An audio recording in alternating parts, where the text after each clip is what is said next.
and ammonia. So what's the reaction here? The reaction is Al3 plus 3 ammonia. Well, it's the same, 3 H2O liquid. Now the aluminum, what is that? It's an impurity. It's going to be a ligand that attaches to aluminum. And so what happens is it's not stoichiometric, it just contaminates some of it. And so we call this double dagger plus 3 ammonium. The double dagger is just colored white precipitate. That's it. And so here's our positive test for aluminum. Ion, Al3 plus, right? And so if we get here and we see this, then we're pretty sure, in fact, we're pretty positive that we have aluminum ion. That's what a positive will tell you. Okay, the next ion is barium. So is this recording here? So we got that. So if you want to see the first part, just watch the AM. Or not the AM, PM. Okay, let me erase this.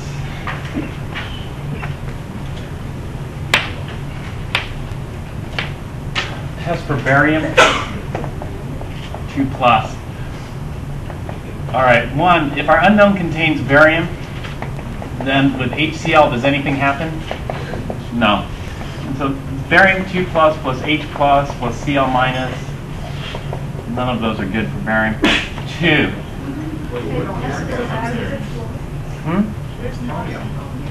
Oops. Chromium, sorry.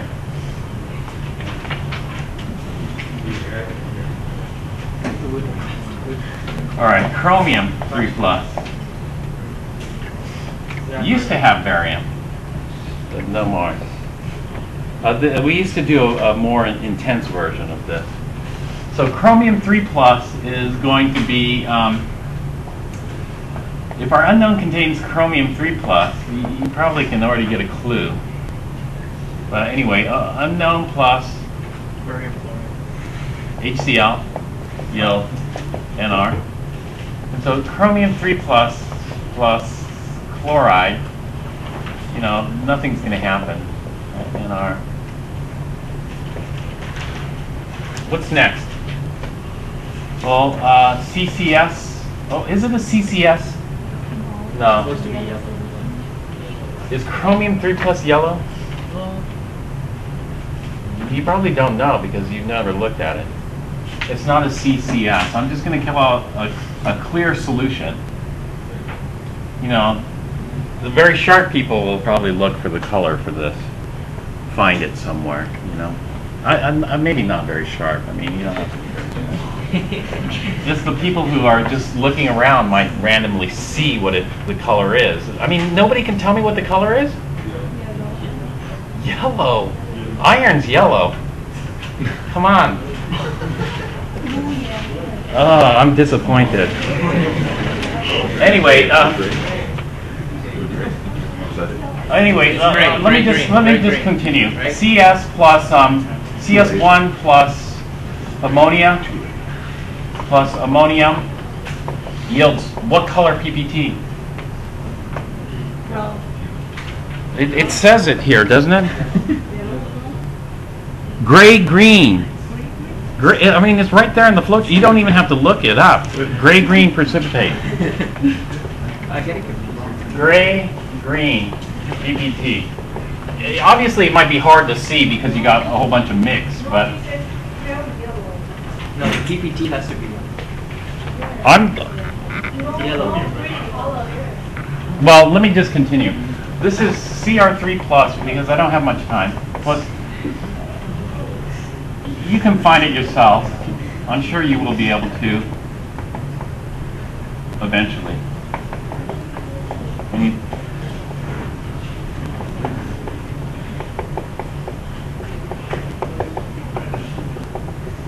Okay, so we get a precipitated chromium 3 hydroxide, and then the next step is we're going to take that precipitated chromium 3 hydroxide and subject it to excess sodium hydroxide.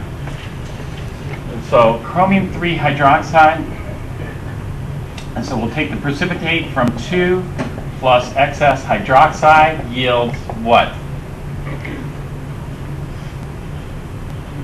Basically here it's going to be an NR. And so we aren't going to form this complex that we were having earlier. And so we got chromium 3 hydroxide solid plus hydroxide yields NR. It doesn't form this tetrahydroxo or hexahydroxo complex 4. But it does react with hydrogen peroxide.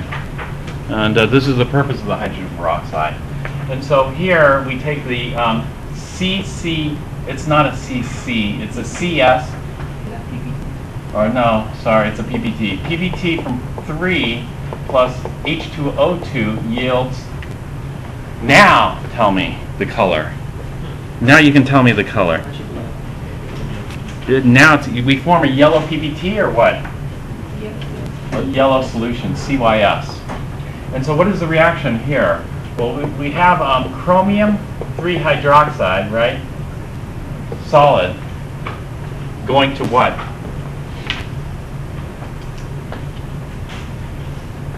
Chromium 3 hydroxide goes to chromate. Hydrogen peroxide goes to water. We don't need to know what it goes to because it's just hydrogen and oxygen. We'll figure it out. And so let's balance this. 1 chromium, 3 oxygens, 4 oxygens. So we'll need, oops, we don't, can we do oxygens? Yeah. And so we need 1 water, right? And that gives us 3 plus 2 is 5 hydrogens, so we'll need 5 H pluses. And then we'll do the charge. Plus 3, so we'll need 3 electrons here, and so we'll have this for the first half reaction. H2O liquid goes to chromate plus 5H plus 3 electrons. Okay, hydrogen peroxide, we need 2 waters here. Balance it, that gives us 4 hydrogens, so 2H plus here and 2 electrons here. This is a standard half reaction you could just find in the table pretty easily. This one is not a standard one, and so we had to derive it ourselves, but it was not difficult to derive. You just know what the major product is, and we know what the major product is because it was given. Correct? Oops. Right the camera this way. Then what we add up the 2 half reactions. We got 3 electrons here, 2 electrons here, so let's go ahead and change the coefficient. So changing the coefficients, I'm going to multiply this one by 2. So it's 2, 2, 2, 10, 6. And multiply this one by 3. 3, 6, 6, 6. And so that gives me the reaction here is 2 chromium 3 hydroxides plus 2 H2O liquid plus 3 hydrogen peroxides plus 6 H plus 6 electrons. So 6 electrons and 6 electrons cancel. And so I'm not even going to write those. This is going to go to 2 chromates plus 10 H plus 6 H2O liquid. All right, let's go ahead and simplify this. Let's get rid of these 2 waters. We'll convert that to 4. 6 H pluses. Let's go with 4 H pluses here, and then that looks okay. And so I got 2 chromium 3 hydroxides, solid, plus 3 hydrogen peroxide, yield 2 chromates, plus 4 H plus 4 H2O liquids. Okay, let's just make sure it's balanced. 2 chromiums, 6 oxygens plus 6 oxygens, 12 oxygens. 8 plus 4 is 12 oxygens. 6 hydrogens plus 6 hydrogens is 12 hydrogens. So 4 plus 8 is 12 hydrogens. So it's balanced. So we're good. So that would be the equation for that step. All right, so we oxidize the chromium 3 to chromate, and then what do? We get rid of the hydrogen peroxide, right? Excess hydrogen peroxide is killed off by heat. We could write that here if we want, because we don't want hydrogen peroxide to interfere with subsequent steps. So this just yields H2O liquid plus O2 gas, 1/2 O2 gas. So once we have chromate, then, oops, shoot. Oh, no, it's not shoot. Once we have chromate, we add what?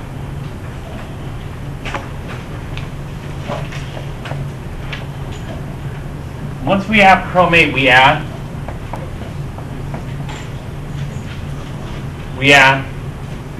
HCl.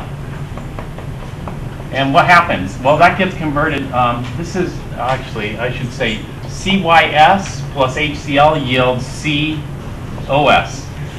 You know what COS is supposed to stand for?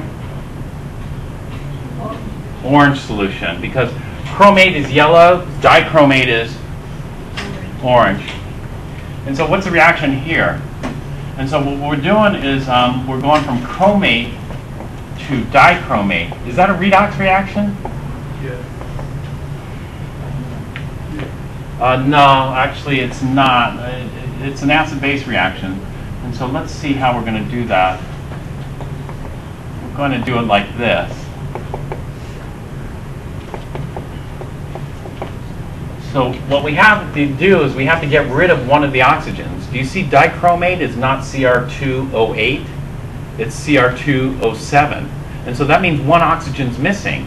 But if one oxygen's missing as an oxide, is oxide stable? No. And so what do we do to make oxide stable? We add H+. Remember in the redox chart we see H+ quite a lot, but this H+ is not being used in a redox reaction. What kind of reaction is this? This is acid-base reaction, because the oxidation states aren't changing. And this is what you can do with pH. Oops. You can increase the pH, the solution turns yellow. Decrease the pH, the solution turns orange. This is totally reversible. And so by adjusting the pH, you can flip from one color to the other and back. All right. So we converted to dichromate. Why did we convert it to dichromate?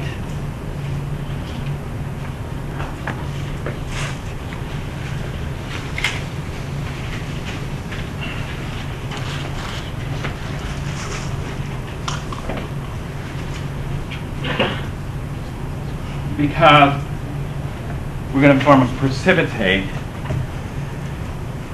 All right. Actually, I'm almost.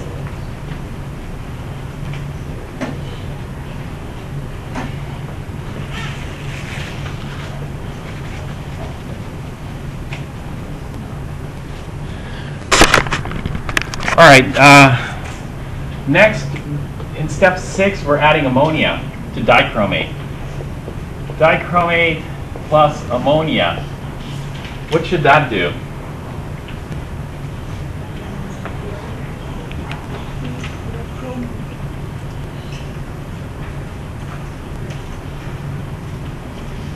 It changes it to chromate. Oops, actually, I'm sorry, I'm not being consistent here because I'm rushing. I'm going to take the COS from 5, add ammonia, and I get a CYS. And so in this case, I'll just do a Le Chatelier's type. What's ammonia going to react with?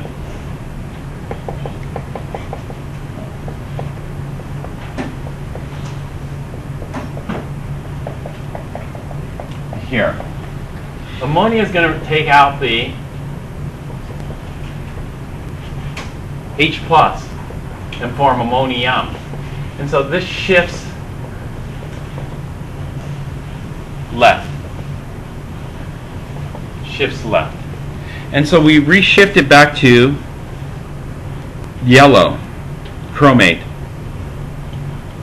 All right, and then finally what we're going to do is we're going to take the CYS from 6 and add barium chloride, and we should get a PPT.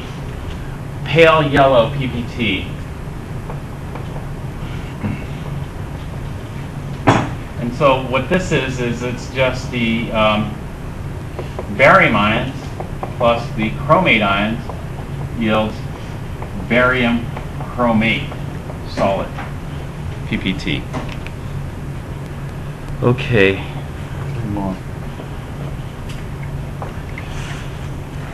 Let's look at the next ion, which is going to be calcium.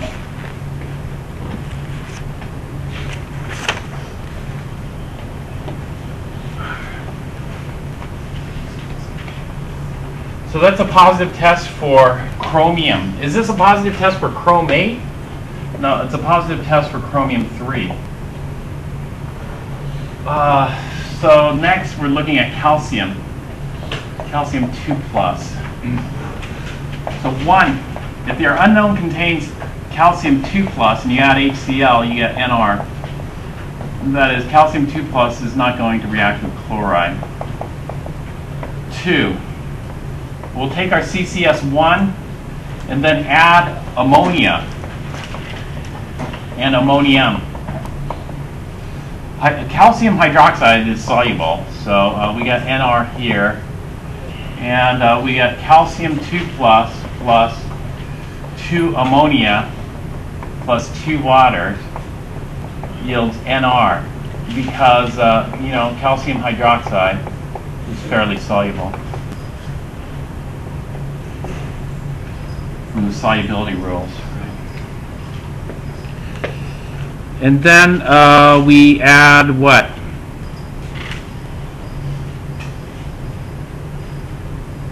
Ammonium oxalate. And so we'll take our CCS2 plus ammonium oxalate. And we get a white PPT. And so this is calcium 2 plus plus oxalate yields calcium oxalate.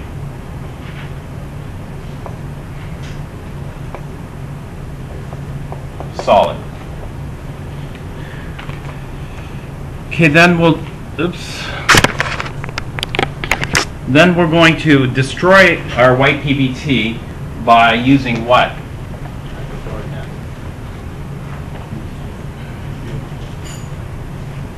We're going to destroy this white PPT by, so this is a PPT from 3 plus hydrochloric acid, should yield a CCS, clear colorless solution. So the reaction here is that the calcium oxalate solid will be attacked by the H plus to form calcium 2 plus plus oxalate. Not oxalate. Oxalic acid. The driving force is going from a stronger acid to weaker acid here.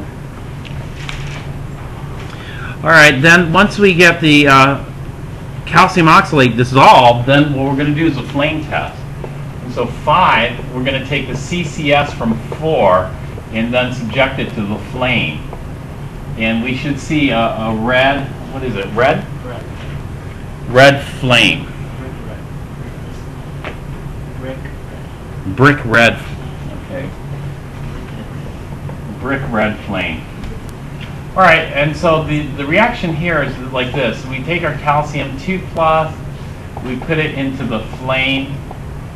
And the flame, you know what a flame is? Flame is a plasma. A plasma is like the 4th state of matter. 4th state of matter is when you excite a gas, you excite it to such high temperature. When you get to such high temperature, you have high what? Kinetic energy. And these collisions cause things to get ionized. So flames have, electrons around and ions around. These electrons can reduce the metal.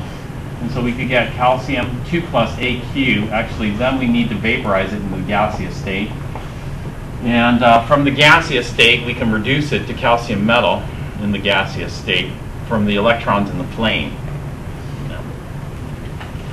And then, there are collisions which can excite the calcium in the gaseous state to some excited state. Electrons get excited to higher orbitals, and those electrons drop back to the ground state.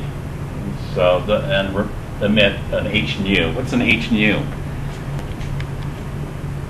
Somebody remind me what an H nu is. Hmm? What's the name we give to H nu?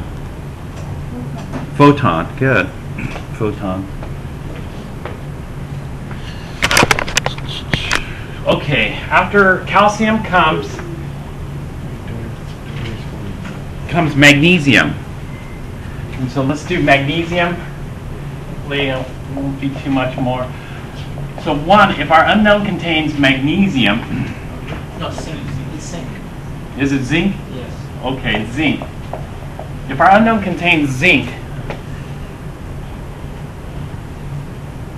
it is zinc? Zinc. Well, I'm just going in order of our book. Let me. There's two magnesium. Yeah, we're going in order. There's one that you can do after this system and one you do at the Zinc. end. Then nickel, then magnesium. And this one's the last one. What? Okay. Well, I'm going in order in the flow chart.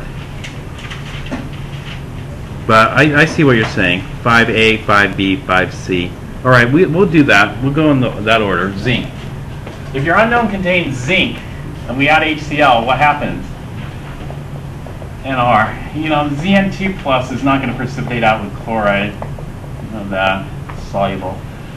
2, we take our CCS1, zinc is colorless, plus ammonia and ammonium.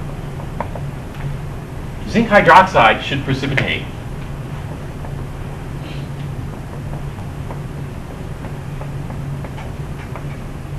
But doesn't. Why? Zinc hydroxide should precipitate, but doesn't, as long as you have enough ammonium. That'll prevent it from precipitating. So that way we evaporate it. And so really Zn2 plus 2 ammonia plus 2 water should yield a precipitate of Zn. There's a driving force for this. ZnOH2 solid plus 2 ammoniums. But what we do is we keep this big, forcing the reaction left, right? So we shift left to prevent precipitation.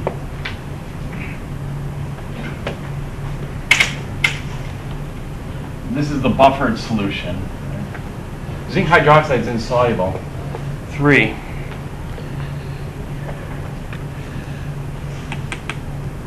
Okay, from zinc hydroxide, what do we do next? We add excess hydroxide.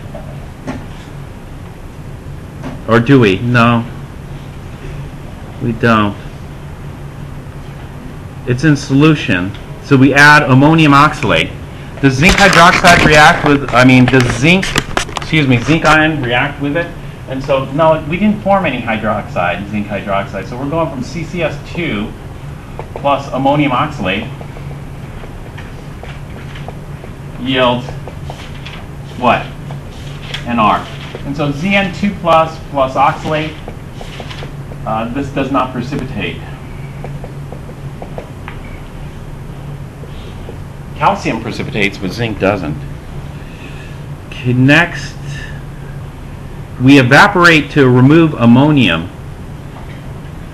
Okay. And so that's kind of a side step here. We heat it. And so what happens to the ammonium when you heat it?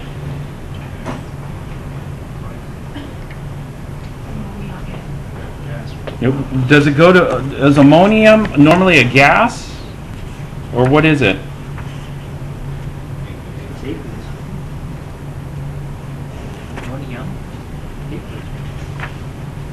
Ammonium is aqueous. When we heat it, what forms? Well, we have 2 reactions from the book. You know, are we going to have some chloride around? Yes, we'll have some chloride around. And so the 2 reactions, this is from the book. One of the reactions is we're taking ammonium and chloride, and this is going to decompose into ammonia and HCl. And it's kind of the reverse of this reaction by heating it. And the driving force for this is we're driving these off as gases, ammonia and HCl, because normally, what's the driving force for this reaction? The driving force for this reaction is stronger acid to weaker acid. And so we expect no driving force in the forward direction. But because we're driving these as gases and we're forming gases here, we can drive this reaction that way. Okay, so it's going to take some heat. And the other one is if we have nitrate. Do we have nitrate ion present? We likely do have nitrate ion present. Where does the nitrate come from?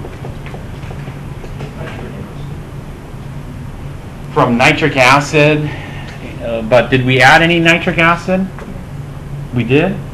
At this point, we have nitric acid in here? We have to add it after we heat it up. Oh, did you add it? We have to after we heat it up. Okay, it says heat and then add nitric acid? Yeah.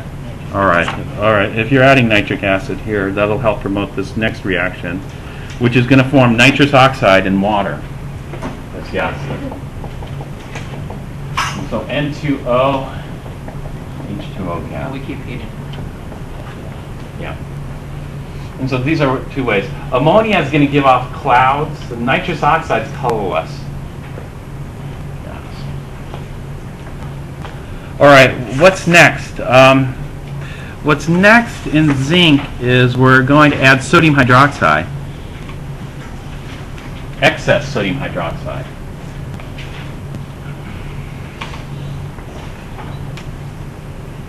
Why do we add hydrochloric acid? Where? It says to dissolve it. Add hydrochloric acid? After you heat it up.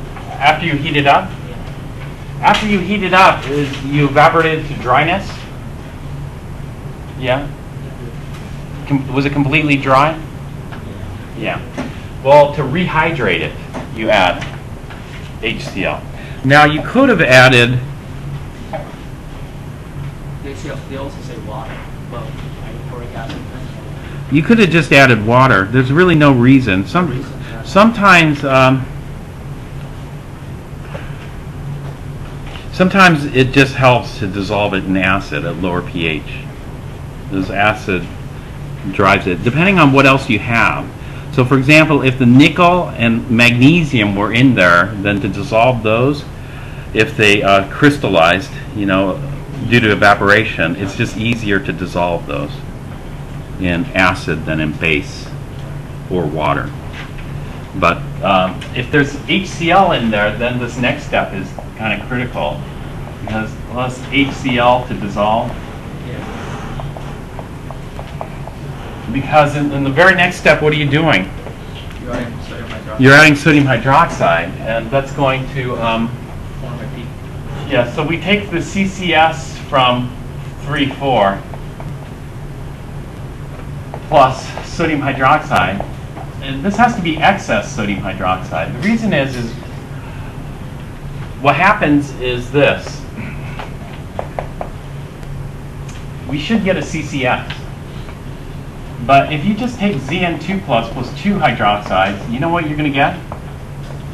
ZNOH2, solid. Wait, so what should be in CCS?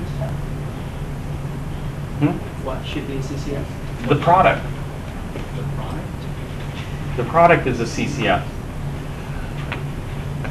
This is a precipitate, but what you have to do is you have to attack that precipitate that forms with 2 more hydroxides to form this. That's what it's excess.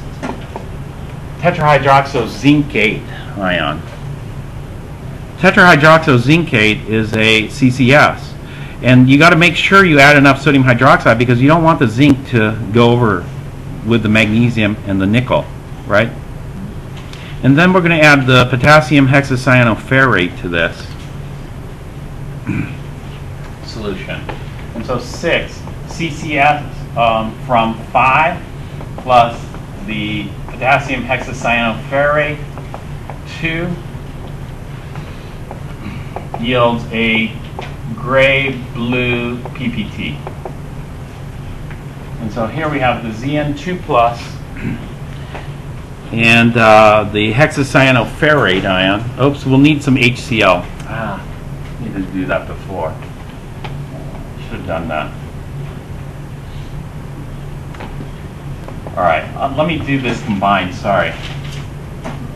That's how you add that after you add how you're doing it. Yeah, but did you get the gray blue PPT? That's at the end after you add it. After you add the hydrochloric?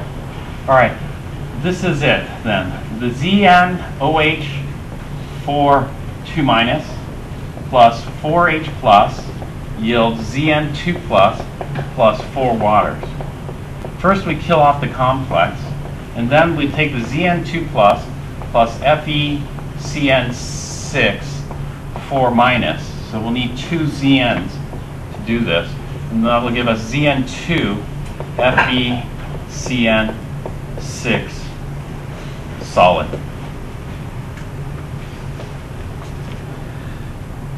Oops. This is a tricky one. This is why we call it metathesis instead of double replacement. You know, in a typical double replacement, it's a cation-anion swap, right? But I made a mistake here. It's not this that forms, like you might expect. And what happens here is you can just look at what we need. We need 3 zincs and 2 potassiums. And so this is the metathesis here. 3 zincs and 2 potassiums. Some people ask me, why don't I just call it double replacement? Because not all metathesis reactions fit double replacement.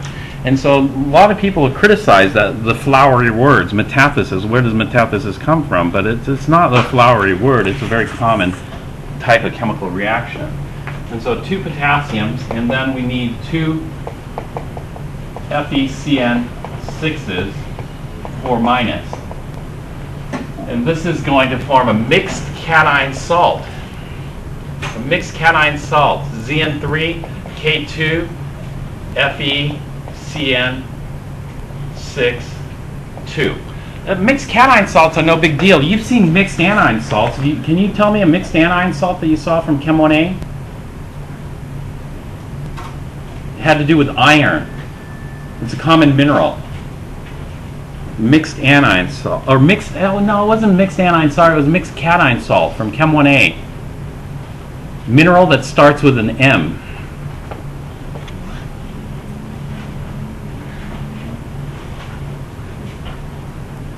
A mineral that starts with M.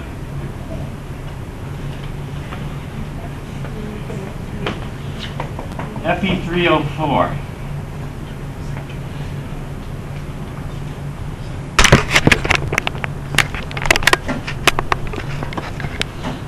Well, anyway. Magnetite, right. And what are the mixed cations in there?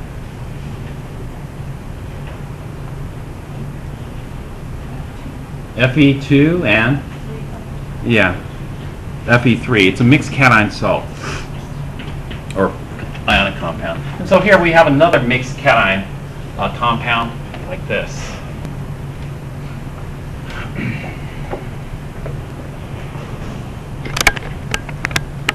All right, next let's look at what comes next, nickel or magnesium? Nickel. Nickel? Okay. Well, let's finish the flow chart since it's the most important, and then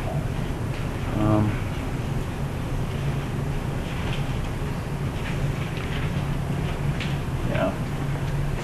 So Ni2 plus, if your unknown AQ contains Ni2 plus, and you add HCl, what do you get? Nr. And that is Ni2 plus is not going to precipitate out with chloride. Nr. 2.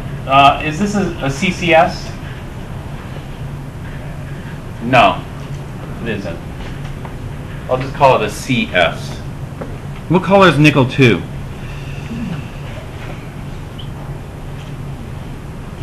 Well, anyway, we'll continue. And then we take the CS from 1 and add ammonia plus ammonium, and we get Nr. It should react. nickel 2 plus is not soluble as a hydroxide.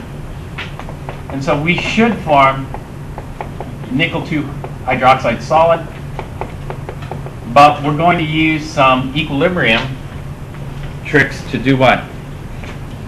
Shift it to the left. And so what we're going to do is we're just going to bump this up and then shift it left to prevent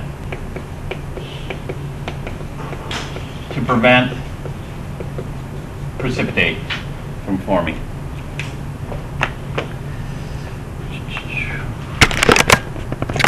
Okay. Next step. Does nickel 2 react with oxalate? No. Over here. So 3. We'll take our CS2 plus ammonium oxalate. We get NR. That is nickel 2 plus oxalate will not precipitate. It's a soluble salt. How do you know? Well, you could look it up, the solubility of oxalates in a book. That's not one of the ones you memorized. Okay, then we evaporate to remove the ammonium, and then we add sodium hydroxide.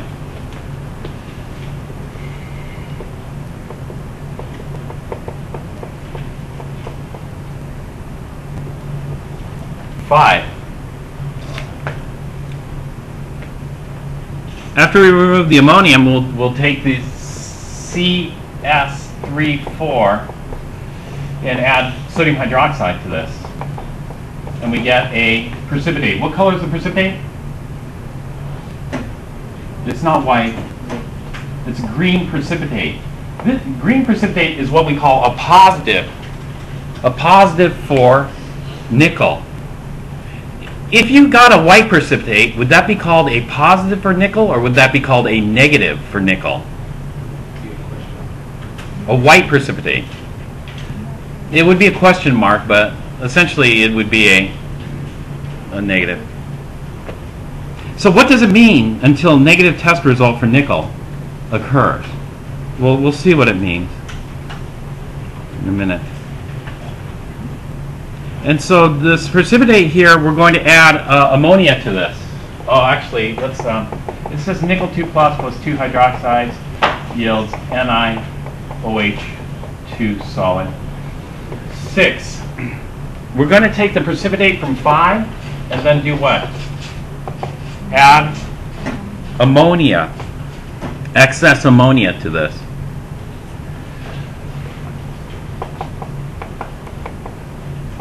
How do you know you've added enough ammonia?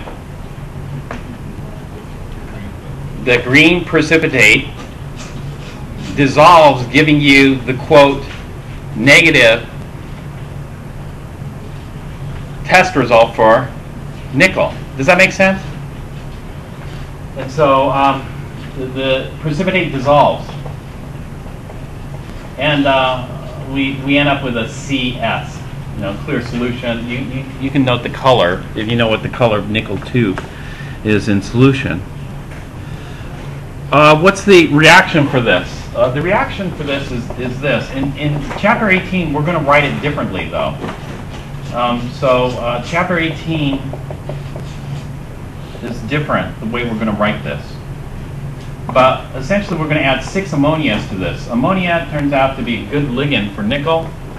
And we're going to form the hexaamine complex of nickel 2 plus and knock off the hydroxides. And so the complex turns out to be more stable than the precipitate. That's the driving force for that.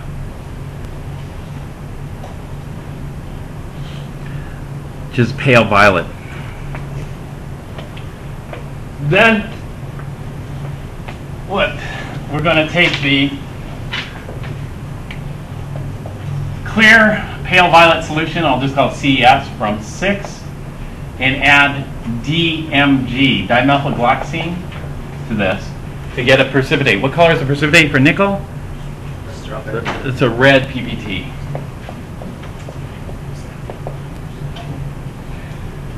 All right, so what's the formula? What kind of reaction does this look like?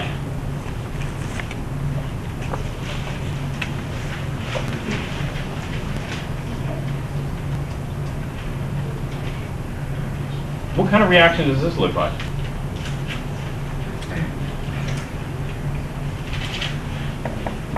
Okay, we didn't kill off the complex this time. You know, normally we kill this complex off, but I guess DMG is better. And so we need two of these, C4H7N2O2. C4H7N2O2. What's the charge on that? Minus. And so that's going to give us NiC4H7N2O2, two solids. And that's our precipitate, red PPT.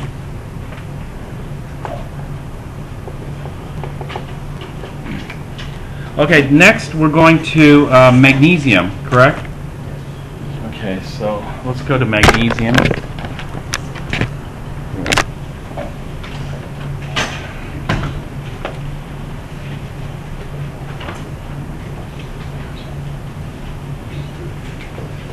So the test for magnesium is if our unknown contains magnesium and we add HCl, what do you expect to happen? Nothing, because magnesium ions will not precipitate out with chloride ions. NR. And they certainly aren't going to react with H plus ions here. Okay, then after that we add the ammonium. So we'll take our CCS from 1. You know, it might not be CCS because we could have nickel, we could have iron, we could have other things in there. But for magnesium, it should be a CCS, right? And so CCS from 1 plus ammonium gives us NR. And that is, a magnesium should precipitate out, but doesn't. For the same reason zinc didn't, and nickel didn't. There is a driving force because magnesium hydroxide is soluble, insoluble. But we bump this up, shift left, right? As before. Shift left, stop, precipitation.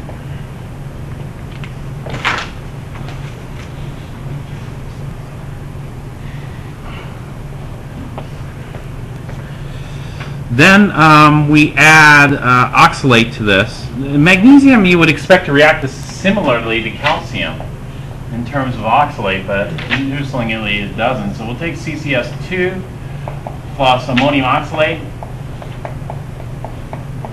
yields NR. And that is magnesium 2 plus doesn't precipitate out with oxalate.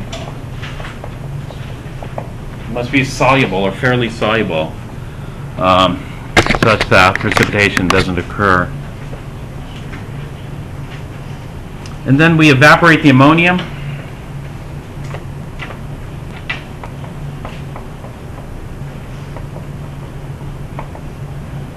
Ammonium can screw things up later, you know, when we're trying to complex things. So we evaporate it, you get rid of it as potential interference. And then 5, we'll take the CCS from 3,4 and then adding to that sodium hydroxide. And we get a precipitate. Magnesium hydroxide is a white PPT. And so this is just magnesium 2 plus 2 hydroxides yields magnesium hydroxide solid PPT. And then we add ammonia to this. We add ammonia to that precipitate. Anything happen?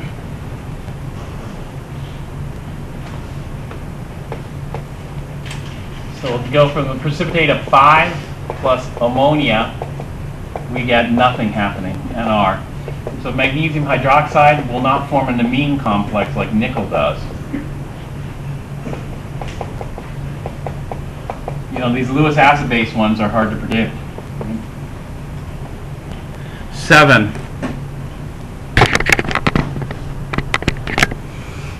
After the ammonia, we add HCl. And so we'll take the precipitate from 6 plus HCl. We got to kill off the ammonia. And we get a CCS. The magnesium hydroxide is susceptible to attack by H+. 2 H pluses will yield magnesium 2+ plus 2 waters. And then we add magnesium reagent and sodium hydroxide. So in step 8, we'll take the CCS from 7 plus sodium hydroxide plus the magnesium reagent. Magnesium reagent. Sometimes S&O reagent or something. All that does is like aluminum. It colors the precipitate.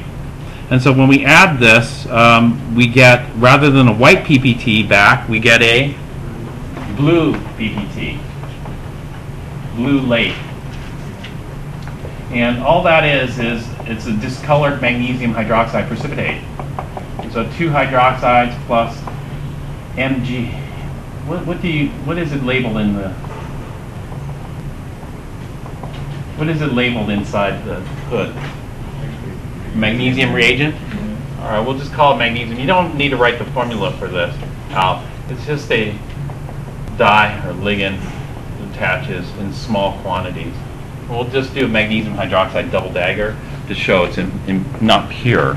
It's impure. It's magnesium. Well, you know what? I'm going to just finish this off since we're so close to done. Just 2 more ions. What are the 2 remaining ions?